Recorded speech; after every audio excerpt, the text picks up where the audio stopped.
The average marathon time is about 4 hours, 20 minutes. For new runners and seasoned runners, breaking the sub-4 barrier is a goal. And with the right pacing strategy, the right training, understanding how long your long run should be, you can achieve that sub-4 marathon goal. Just finished an interval session, so give me a moment to get myself back in order. We'll sit down and we'll go through how we're going to make you break that 4-hour marathon time.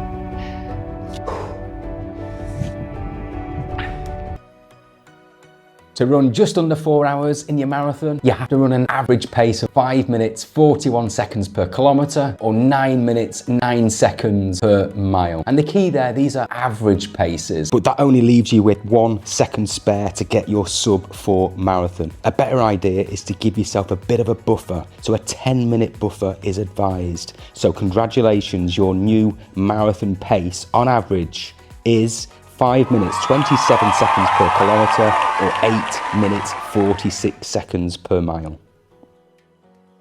This really depends where you're starting from, but a good benchmark it is. If you can run a 5K in about 25 minutes, or a 10K in around about 52 minutes, or a half marathon in 1 hour, 54 minutes, it means you're ready. You're ready to attempt to break that sub-4 hour in the marathon. And if you're not quite at those levels, don't worry about it. Maybe add a few weeks, maybe a couple of months at your start of your training, just to get yourself ready, just to get yourself to that level of running.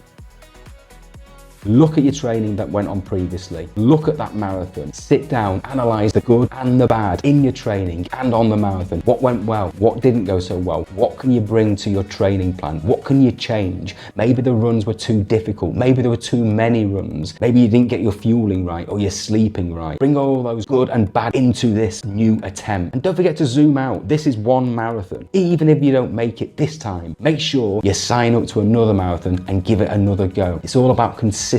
You will break that sub-4 hour. It took me 2 or 3 attempts to break that sub-4 hour. And once I did, every marathon afterwards, I've broken that 4-hour marathon because of the experience, the consistency. I know what works. I know what pitfalls to watch out for. And that's what marathon training and running is all about. It's all about experience.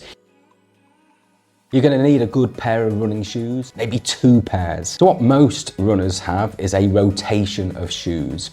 A shoes for those maybe easy or slower runs, a pair of running shoes for those speed workouts. And also you can bring in a pair for race day. So these are typically only worn during the race or for 2 or 3 of your long runs just to break those in. And all the top brands have very cost-effective running shoes. You don't have to go for the most expensive. You don't have to go for carbon-plated shoes. So Nike, Adidas, New Balance have a range of running shoes for all different levels of runners. Invest in a good GPS watch. All the top brands, Garmin, Coros, Suunto, have very cost-effective versions. You don't have to splash the cash. You don't have to go for the most fancy. You can go for the base models. As long as it's got GPS, which will be able to track and record your run, you'll be good to go. If you have an Apple Watch, that's really good to track GPS. That will track your runs just as good as the dedicated running watches that you may see runners wear. So a typical training block usually lasts anywhere between 14 and 18 weeks. And in your attempt at breaking that sub-4 hour goal, 14 to 18 weeks will be plenty of time to get yourself ready. There are enough weeks there to build your body up, to build the distance of your runs up, to introduce lots of different types of runs. So by the end of the 18 weeks, you should be ready to break that sub-4. Most training plans will have you running for around about 5 days of a week, and that will probably include 2 rest days. Rest days can be complete rests, or you may want to bring in some kind of active rest day. So this is where you introduce some cross training. That could be some light swimming, or maybe cycling, or even walking. But you don't want to bring in anything too strenuous. You don't want to simulate running. You want to use different muscles, different parts of your body.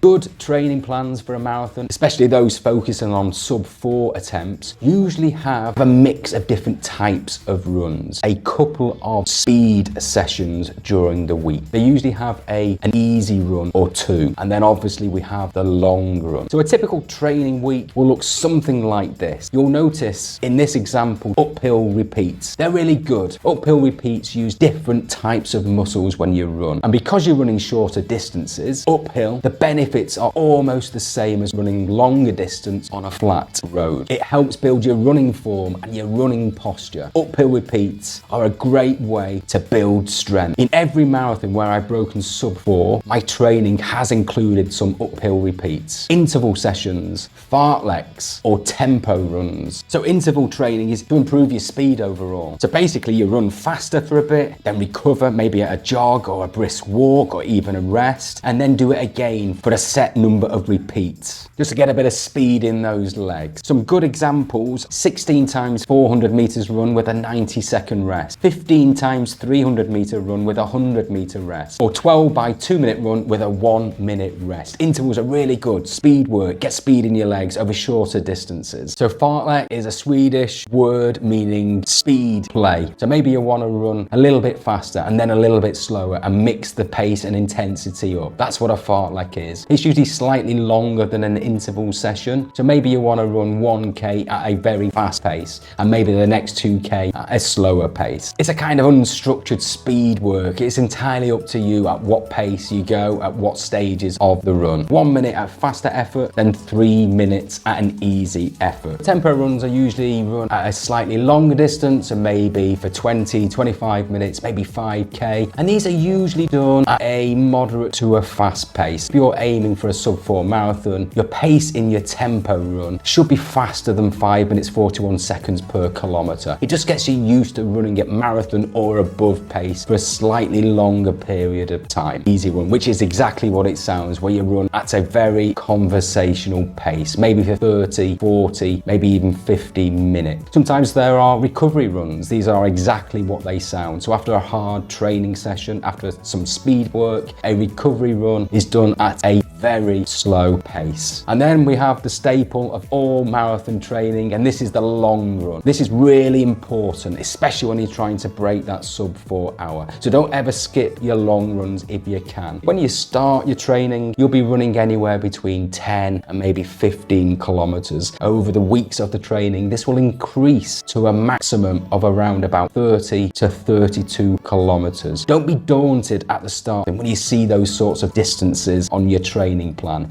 The idea of marathon training is to slowly and gradually increase the distance week on week. So by the time you get to week 8 and 10 and 12, you will be comfortable. You will be ready to run those sorts of distances. If you're training for an autumn or winter marathon, which means you're training maybe in the summer, you can run to time on your long runs. So don't think you have to run 32 kilometers on your last few long runs if you're running in the heat and humidity. So maybe run 2.5, 3 hours for your maximum long runs. And the long runs should be done at a conversational pace. You shouldn't be trying to replicate the marathon. As time progresses in your marathon training, there's nothing wrong with introducing some marathon pace, just so your body gets used to that type of pace over a longer distance. But it should be infrequent. Most or the majority of your long runs should be done at a very easy conversational pace. The idea is to build endurance. Also, it's a really good idea to introduce some strength and core exercises into your training week. Don't do these after a hard speed session. Reserve these strength and core exercises to the days where your running's lighter. So activate those glutes, those calves, those hamstrings. Do some core strength work, which is particularly good when you're attempting your sub 4 marathon. At the later stages, when your running form and your running posture may not be as good as it was at the start. So introduce those strength and core exercises. They make a difference. That's a big no. A lot of runners ask, well, if I'm supposed to run 42.2 kilometers on the race day, how do I know I'll be able to do it if I don't run it during training? Don't do it. Leave the marathon distance to the big day. Many reasons why. Basically, the two top ones are injury and recovery. It will eat away at your training if you get injured or if you attempt a marathon distance, because the time it will take to recover will take 1, 2, 3 weeks out of your training. Leave the marathon distance to the day itself. Don't worry about that last 10k or that last hour. The adrenaline, the excitement, the crowd, and the amount of training you've already done will see you through to the end of the marathon. It's just not needed and it's just not worth it. You may be running even splits, which is where every kilometre, every mile, you'll be doing exactly the same pace. While not impossible, it's extremely difficult to do. Sometimes at the start of a marathon, it's extremely crowded, so this may affect your pace. Maybe you need to stop at an aid station to rehydrate. Maybe there are hills, maybe there are tight corners. Maybe you need to stop and tie your shoelace. Maybe you need to pop to the loo for an emergency brake. There are many things in a marathon that make it really difficult to run at even splits right throughout the marathon distance. Negative splits. This is where you run the second half of the marathon quicker than the first half. And this is the holy grail. This is what all marathon runners are trying to achieve. Again, very difficult, especially if you're a new runner or a runner who's not attempted the marathon distance before. Asking a new runner or a beginner marathon runner to run faster over the 42.2 kilometer distance is extremely difficult. Out of all the 10 marathons I've done, I've yet to manage to negative split in any of the marathons. What most marathon runners do, me included, is positive splits. This is where we run the first half of the marathon quicker than the second half. And yes, we may be clinging on to dear life at the end to try and break our sub 4 hour marathon goal, but this is more realistic, especially if you're a new runner, especially if this is your first marathon. But again, whichever pacing strategy you decide, these are the types of paces that you need to get comfortable with in your training. I'm not saying run every single run at these paces, you don't need to, but there will be certain runs that you need to be hitting these paces quite consistently. So you need at the end of your training to be really comfortable at hitting these types of paces. Running a sub 4, you should be refueling your body every 30 to 35 minutes. So that could mean you'll be taking an energy gel up to 8 times in your sub 4 hour marathon attempt. So make sure you practice with your energy gels or your carb drinks during your long runs.